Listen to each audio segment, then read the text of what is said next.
토요 중보기도회에 함께 참여한 우리 고등부 공동체 그리고 우리 고등부 선생님들을 주님의 이름으로 환영합니다. 우리 함께 기도하기 앞서서 중보하기 앞서서 먼저 제가 잠깐 기도하고 말씀 나누도록 하겠습니다. 기도하겠습니다. 하나님, 시험 기간임에도 불구하고 기도의 자리를 지키는 귀한 고등부 공동체의 원들을 축복하여 주옵소서. 기도할 때에 하늘의 문을 여셔서 내가 부어지게 하시고 응답받는 역사가 이루어지게 하옵소서. 짧은 시간이지만 말씀을 들을 때 들려지게 하시고 마음에 새겨지게 하셔서 머리가 아닌 우리의 심령에 말씀을 아멘으로 받게 하옵소서. 예수님의 이름으로 기도드립니다. 아멘. 네, 우리 잠깐 말씀 보도록 하겠습니다. 오늘 우리에게 주신 말씀은 출애굽기 14장 29절에서 31절입니다. 출애굽기 14장 29절에서 31절입니다. 출애굽기 14장 29절에서 31절 말씀입니다. 제가 말씀을 읽겠습니다. 그러나 이스라엘 자손은 바다 가운데를 육지로 행하였고 물이 좌우에 벽이 되었더라. 그날에 여호와께서 이같이 이스라엘을 애굽 사람의 손에서 구원하심에 이스라엘이 바닷가에서 애굽 사람들이 죽어 있는 것을 보았더라. 이스라엘이 여호와께서 애굽 사람들에게 행하신 그 큰 능력을 보았으므로 백성이 여호와를 경외하며 여호와와 그의 종 모세를 믿었더라. 아멘. 네. 잠깐 우리 말씀을 좀 나누고자 하는데요. 말씀의 은혜가 되는 시간이 되었으면 좋겠습니다. 오늘 우리가 읽은 이야기는 여러분 다들 아는 이야기이죠. 홍해 바다를 가르신 기적의 하나님에 대한 이야기로 교회를 다니는 사람이나 다니지 않는 사람이나 한 번쯤이라면 들어본 적이 있는 굉장히 유명한 내용일 것입니다. 예전에 제가 이 홍해 바다를 가른 어떤 사건에 대해서 책에서 한 이야기를 읽은 적이 있는데요. 어떤 책인지 제가 책 제목을 좀 찾아보려고 했는데 저 기억이 안 나서 책을 제가 소개하지는 못하고요. 근데 그 내용을 여러분들에게 한번 좀 소개해드리고 싶습니다. 어떤 청년이 공원에서 벤치에 앉아서 성경을 읽고 있었습니다. 출애굽기를 읽다가 이스라엘 백성들을 홍해에서 구원해 주신 사건을 접하면서 그 청년은 그 자리를 벅차고 박차고 일어났습니다. 하나님이 가르시고 마른 땅을 만드셔서 그 백성을 인도하신 장면에 너무나 뜨거운 감격을 받았기 때문이었습니다. 그 장면이 너무나 감격적이어서 이렇게 두 손을 높이 쳐들고 할렐루야를 외치면서 찬양을 했습니다. 때마침 그 장소를 지나가는 신학자가 그 할렐루야를 외치고 있는 그 청년을 보고 그에게 다가가서 그 이유를 물었다고 합니다. 그랬더니 청년이 이렇게 대답을 했다고 해요. 하나님이 홍해를 가르셨습니다. 그리고 그 마른 땅으로 이스라엘 백성들을 인도하시고 구원해 내셨습니다. 이처럼 전능하신 하나님을 만났는데 어찌 하나님을 높여 찬양하지 않을 수 있겠습니까? 신학자는 이 청년이 답답했는지 이 청년을 다시 벤치에 앉혔습니다. 그리고 정색을 한 뒤에 다시 냉정하게 이렇게 말했습니다. 젊은이, 지금 자네는 잘못 알고 있는 것일세. 자네가 읽고 있는 성경에 홍해라고 기록된 곳은 진짜 바다가 아니라 갈대밭이라네. 3400년 전에 그곳은 광활한 갈대밭이었다는 말이지. 그 밑바닥은 깊이가 약 10cm 정도에 불과했기 때문에 누군들 건너지 못하겠겠나. 삼척동자라도 순식간에 건널 수 있지. 그러니 그 일은 기뻐할 일이 아니라네. 라고 말입니다. 신학자의 말에 청년은 실망과 혼란의 빛이 역력했습니다. 그리고 이 청년은 아무런 대꾸를 하지도 못했습니다. 신학자는 마치 큰일을 했다는 표정으로 다시 가던 길을 막 가기 시작했습니다. 그런데 몇 걸음을 떼기도 전에 그 청년이 다시 할렐루야라고 외치기 시작했습니다. 그래서 신학자는 놀래서 다시 돌아와 그 청년에게 물었습니다. 아니, 이번에는 또 무슨 일로 이렇게 호들갑인가? 라고 말이죠. 그러자 젊은이는 흥분을 감추지 못한 채 다시 그 신학자를 향하여 이렇게 말했습니다. 선생님, 선생님께서 이스라엘 백성들이 건넜던 곳이 바다가 아니라 갈대숲 10m 정도의 갈대밭이라고 하셨지요. 그런데 성경을 읽다가 보니까 이스라엘을 추격하던 이집트의 전 군대를 하나님께서 그 얕은 갈대밭 늪속으로 수장시키셨으니까 이 얼마나 놀라운 기적입니까? 그러니 제가 어찌 찬양하지 않을 수 있겠습니까? 라고 말입니다. 저는 이 이야기가 아는 것과 믿는 것을 우리가 자주 혼동하고 있다는 점을 에둘러 지적하고 있다고 생각했습니다. 우리가 여러분 하나님을 섬기고 있다고 믿는다곤 하지만 실은 믿는 것이 아니라 우리가 머리로 아는 것일 때가 오히려 많기 때문입니다. 실제로 우리는 하나님을 이해하는 것이 믿는 것이라고 착각하곤 합니다.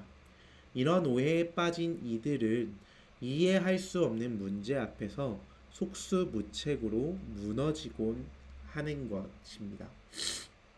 왜냐하면 인간의 이성이 지니고 있는 어떤 한계를 너무 맹신하는 까닭이지요. 하나님을 이성으로 증명하기 위해 노력했던 수많은 학자들이 한계에 부딪혔던 것도 이 현실의 상황을 넘어설 수 없었던 까닭 때문이었습니다. 여러분, 저는 홍해바다를 가르신 기적이 우리의 이성으로 이해될 수 있는 사건이라면 하나님을 믿음의 대상으로 두는 것이 무슨 의미가 있을까 생각해 보았습니다. 성경이 이성적으로 납득되는 것이었다면 저는 성경을 믿지 않았을 것입니다. 그리고 동시에 우리의 삶 속에 있는 모든 일들이 이성적으로 판단되고 그 이성으로 해결될 수 있다고 한다면 그 하나님을 믿는 행위는 무의미할 것이라고 판단하고 생각했을 것이 분명합니다. 그렇지만 반대로 말하자면 하나님이 이성으로 이해할 수 없는 분이시기에 저는 오히려 하나님의 존재가 제게 위로가 되는 분임을 확신합니다.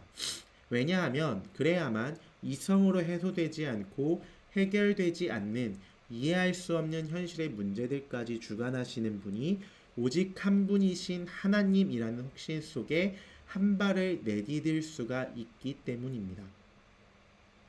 여러분, 시험 기간입니다. 중간고사를 앞두고 있는 여러분들에게 어떠한 말씀 구절이 위로이자 힘이 될 수 있을까 생각해 보았습니다. 그 고민 끝에 이사야 55장 8절과 9절의 말씀이 떠올랐어요. 여러분, 이 말씀이 주일을 앞두고 이제 또 한 주를 살아낼 우리의 삶 속에 위로이자 능력이 되기를 간절히 소망합니다. 말씀은 이렇게 되어 있습니다. 이는 내 생각이 너희의 생각과 다르며 내 길은 너희의 길과 다름이니라. 여호와의 말씀이니라. 이는 하늘이 땅보다 높음같이 내 길은 너희의 길보다 높으며 내 생각은 너희의 생각보다 높음이니라. 아멘. 우리 이 시간 우리에게 하신 하나님의 말씀을 생각하면서 함께 다 같이 기도하며 나아가기를 소망합니다. 우리 먼저 감사 기도하면서 기도했으면 좋겠는데요. 먼저 나와 동행하시고 나의 길을 인도하심에 감사하면서 하나님의 자녀로 삼아주심에 감사하면서 이번 한 주도 필요한 양식을 주심에 감사하면서 기도의 자리로 인도하여 주심에 감사하면서 삶의 여러 감사 기도 제목들을 가지고서 우리 이 시간 함께 기도하며 나아갔으면 좋겠습니다. 기도합시다.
우리 이 시간 두 번째 기도를 드렸으면 좋겠는데요. 우리 회개 기도와 나의 신앙을 위한 기도를 드렸으면 좋겠습니다. 하나님의 주권을 인정하지 않았던 나의 지난 삶, 하나님의 사랑을 가볍게 여겼던 나의 삶, 세상과 적당히 타협하며 살았던 나의 삶, 삶의 여러 회개의 기도 제목들, 성령 충만함으로써 아름다운 열매를 맺는 삶, 정말 우리 이러한 나의 신앙과 회개 기도, 그리고 마지막으로 우리가 말씀 나누었던 것처럼 정말로 나의 믿음을 위하여서 우리 다시 한 번 더 함께 기도하며 나아갔으면 좋겠습니다. 다 같이 기도하겠습니다.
다시 한 번 더 기도하며 나아가기를 소망하는데요. 우리 나의 가정과 학교, 직장에 하나님의 나라가 세워지도록 우리 기도했으면 좋겠습니다.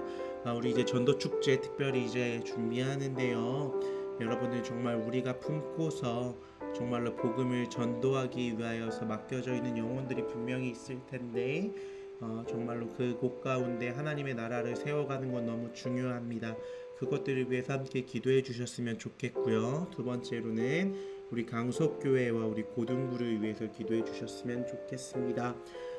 우리 강석교회가 구원의 방주로서 정말 귀하게 쓰임받는 교회가 될 수 있도록 하나님께서 받으시기에 합당한 예배와 은혜가 넘치는 예배가 되도록 그래야 해서 정말로 많은 학생들이 주일 예배를 은혜롭게 드릴 수 있도록 그리고 나라와 민족과 그리고 세계를 위하여서 대한민국이 온 국민이 하나님께 예배하는 귀한 나라가 되도록 우리 선교사님들 정말로 각지에서 열심으로 사역하고 있는데 정말로 복음을 전할 때마다 많은 영혼들이 돌아오고 또한 힘들고 지치는 그 여정 가운데서 필요한 것들이 채워질 수 있도록 해달라고. 그리고 세 번째로는 우리 주변에 있는 어려운 이웃들을 위하여서 기도해 주셨으면 좋겠는데요. 정말로 우리 교회와 그리스도인들이 결코 잊지 말아야 하는 것은 우리 주변에 있는 어려운 이웃들에 대한 구제일 것입니다. 예수님께서도 말씀하시길 하나님을 사랑하고 내 이웃을 내 몸과 같이 사랑하는 것이 가장 중요한 계명이라고 말씀하셨는데 우리의 어려운 이웃들을 위한 기도, 우리 이렇게 세 가지의 기도 제목을 가지고서 다시 한 번 더 통성으로 기도하겠습니다. 기도하십시다.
양식을 위한 기도 드리겠습니다. 나의 필요들을 위한 기도들이 있습니다. 이제 시험 기간인데요. 학업 너무 중요하죠. 성적 등등이 있을 텐데 그런 부분들 가지고, 그리고 가정 형편, 그리고 관계, 비전 등을 위해서 우리 기도했으면 좋겠고요. 근데 그것보다 더 중요한 것은 나의 필요들보다, 그것들이 너무 중요하지만 그것보다 하나님의 뜻에 나를 향한 하나님의 뜻을 알고 그것들에 또한 맞춰드릴 수 있도록 해달라는 기도를 시간 드렸으면 좋겠습니다. 우리 시간 다시 마지막으로 이것들을 놓고서 기도하겠습니다. 기도합시다.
마지막 기도하겠습니다. 하나님 감사합니다. 머리로 이해하는 하나님이 아닌 정말로 믿어지게 되는 하나님을 우리에게 허락하여 주옵소서. 하나님, 그리하여서 오늘 이 시간 우리가 드렸던 이 모든 기도의 제목들, 나의 소망을 섞인 기도가 아니라 하나님 나라와 주의 뜻을 구하는 기도를 드리는 시간이었습니다. 그렇게 홍해 바다를 가르셨던 기적의 하나님이 내 앞에 바다도 가르시는 분임을 믿게 하시고, 또한 아버지 하나님, 이 기도의 시간과 말씀을 듣는 시간들을 통하여 내가 나의 입술로 이 믿음을 고백하게 하여 주옵소서. 아버지 하나님, 더불어서 내일 이제 주일입니다. 아버지 하나님, 남은 시간 동안 주일을 거룩하게 준비하게 하시고, 특별히 있을 내일의 예배에 아버지 하나님 온전히 주님만 구하는 예배가 될 수 있도록 인도하여 주시옵소서. 감사합니다. 예수님의 이름으로 기도드립니다. 아멘. 네, 토요기도회 모두 끝났습니다. 우리 시험 기간임에도 불구하고 이렇게 기도의 자리를 지키신 우리 고등부 친구들 진심으로 너무 애썼다고 꼭 이야기해주고 싶고요. 컨디션 관리 잘해서 마지막까지 파이팅 할 수 있었으면 좋겠습니다. 다들 감기 지금 요즘 너무 심한데 건강 관리 너무 잘해주시기를 바라고요. 네, 그러면 우리 내일 예배 때 만났으면 좋겠습니다. 오늘 하루도 너무 수고했고 좋은 밤 되세요. 안녕.